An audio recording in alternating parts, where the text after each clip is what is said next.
Hey everyone, welcome back. You guys sent in some really interesting stuff on durian. Yeah, especially its connection to Singapore. So we're going to do a deep dive into this notorious fruit. That's right. We're looking at excerpts from Durian 36, Savouring Durians in Singapore. Ever wonder why this spiky fruit is such a big deal over there? We'll get ready to find out. Because we're about to peel back all the layers. You know, it's fascinating. We're not just talking about a fruit here. Right. It's a whole cultural phenomenon. Yeah, for sure. So let's get into some specifics. We've got info on this place, Durian 36. Okay. And it's in Geylang, which is a district known for its durian scene. Right. But here's the thing about Durian 36, they're open 247. Wow, 247. That's right. You can get your durian fix any time of day or night. That's wild. I mean, what does that tell us about durian in Singaporean culture? Well, it definitely says something. I mean, it's not just a seasonal treat over there. Right. It's like it's woven into their everyday life. Yeah. And Durian 36 is meeting that demand, clearly. They offer all sorts of durian. Yeah. Like even the premium kinds. Black Gold Mao Shan Wang. Oh, wow. D13 Red Prawn. Have you heard of that one? I have not. They have it all. It's like a curated durian experience. Whatever you want, they've got it. Exactly. Now, I am also interested by this. Durian 36 has their own plantations. Oh, wow. They grow their own. Talk about dedication. So what do you think the significance of that is? I mean, it's got to be about quality Yeah. and freshness. You know, having their own plantation means they have fresh durians all year round. Yeah. And that's really important in Singaporean durian culture. It's not just about any durian. You know what I mean? Right. It's got to be the best. So they're controlling the whole process. Yeah, from farm to table. Farm to table durian. I love it. Now, for those of us who can't just talk over to Geylang, they also deliver. Yeah. So So you can get your durian fix no matter where you are. But speaking of experiencing Durian 36, the excerpts actually talk about the setup there. They make it sound like a really comfortable experience. Oh, really? Yeah, and almost ritualistic in a way. Interesting. They even provide gloves and napkins. I mean, that makes sense, right? Yeah. Durian is known for being a little bit, Pungent. well, yeah, pungent and also sticky. Yeah. So it sounds like they're really trying to create a special experience, Yeah. both for, people who love durian and people who are maybe a little curious but haven't tried it before. So they've really thought of everything. They even have staff to help you choose a durian based on what you like. Wow, that's pretty cool. Yeah, it is. So moving beyond Durian 36, let's talk about durian's role in Singaporean culture as a whole. I was really fascinated to learn that durian is nicknamed the king of fruits in Singapore. The king of fruits, huh? Yeah, Well, that says it all, doesn't it? I think it does. I mean, it's clearly not just food. It's like a symbol of something bigger. Right. Maybe even a symbol of Singapore itself. Ooh, that's interesting. So what do you think it is about durian that makes it such a powerful symbol in Singapore? That's a great question. I think there are a few different reasons. First of all, there's the sensory experience. Durian is bold, it's pungent, it's unforgettable. It definitely gets your attention. It does. And in a way, it's kind of like Singapore itself, this vibrant, dynamic city-state that really stands out on the world stage. Yeah, I see what you mean. It makes a statement, It does. just like durian. And just like Singapore is this melting pot of cultures, durian reflects that too. Don't you think? No, for sure. I mean, there's so many varieties, each with its own unique flavor. Yeah. It's kind of like Singaporean society itself. Yeah, Multifaceted, Yeah. full of surprises. I like that.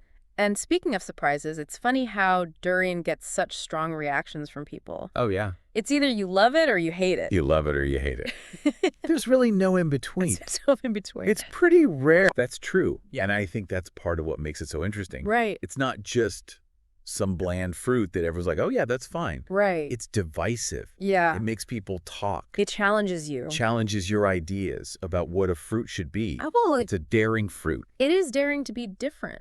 Yeah, And maybe that's another reason why it works so well with Singaporeans. maybe. I mean, Singapore's a nation that's always dared to be different. Yeah. Forged its own path, Absolutely. embraced its own unique identity. Yeah, and just like Singapore has blended like tradition and modernity, Right. durian kind of does the same thing. Yeah. It's a fruit with a long history, Uh-huh. especially in Southeast Asia, but it's constantly being reinvented, Right. put into new dishes. And we see that in all these durian-infused delicacies. Oh, yeah. Durian cakes, durian pastries, durian ice cream. It's everywhere. It seems like durian has found its way into every part of Singaporean cuisine. It really has, and it shows how adaptable it is, Yeah. how versatile it is. It's not just something you eat by itself. Right. It's an ingredient. Yeah. It can be woven into the culinary tapestry of a nation. A culinary chameleon. A culinary chameleon, exactly. You know, doing this deep dive really makes me see that durian is so much more than just a stinky fruit. It's so much more. It's this cultural symbol, this culinary adventure, and it really shows us Singapore's identity. It really does. And it reminds me of the Esplanade, Oh, yeah. Singapore's iconic performing arts center. The durian. Often called the Durian because it's kind of spiky looking. It is. What do you think it is about the durian's shape that's so inspiring to architects?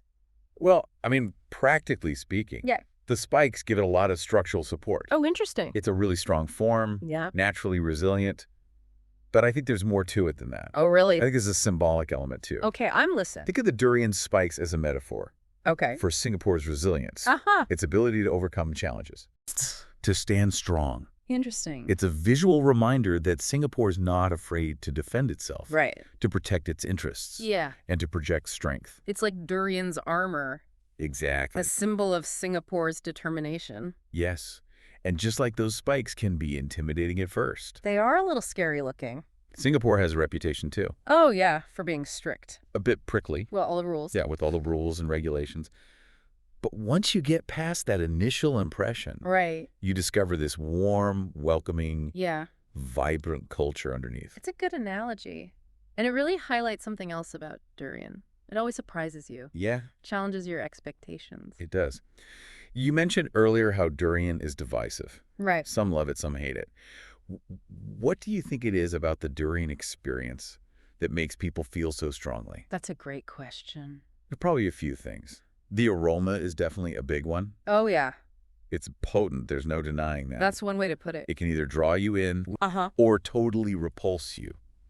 Right. It all depends on your sense of smell. Yeah. It's not a subtle scent at all. It's like it wants you to know it's there. It's making an entrance. Exactly. Mm. And then there's the taste Right. and the texture, Right. which are also very unique. Okay. Creamy, Uh-huh. custard-like, Mm. with a complex flavor. Okay. Sweet and savory all at the same time. Interesting. People say it's like a mix of cheese, onions, and almonds. Wow. It can be a bit much for some people, Yeah. but others find it completely addictive. It's a sensory overload. It is. Yeah. And I think that's part of the appeal for some people. Okay. It engages all your senses. Right. It makes you question what you thought you knew about fruit. Yeah. It really stays with you. You don't forget durian. You don't forget durian. It's not your average fruit. Not at all. It reminds me of Durian 36 again, Uh-huh. and how they're really catering to durian fans. Right. They even do durian parties. Oh, yeah. What a fun way to celebrate, Air. It's very Singaporean. It is. It really shows how social durian culture is over there. Absolutely. Yeah. Eating durian is often a shared experience, Right. something you do with friends and family. Yeah. It's a way to bond over this unique fruit. It's like a secret society. Kind of. Yeah. And within that society, Yeah. there's so much knowledge. Right. People discuss different varieties. Uh-huh. They share tips on picking the best ones. Yeah. They argue about the best way to eat it. The whole culture has grown up around this fruit. It really has. And it's a culture that welcomes new people. Oh, that's nice. So if you're curious about durian, don't be afraid to ask questions. Yeah. Talk to people who love it. Good advice. Right. So let's say someone is trying durian for the first time. Okay. What are your top tips for a good experience? That's a good question. First of all, I'd say start with a milder variety. Okay. Not all durians are the same in terms of intensity. Right. Some are sweeter, some are more savory, and some are just really, really pungent. So many options. Exactly. And don't be afraid to ask the vendor for suggestions. Okay. They usually know their stuff. Yeah. They can guide you towards a durian that you'll actually enjoy. It's like having a durian sommelier. Exactly. Yeah.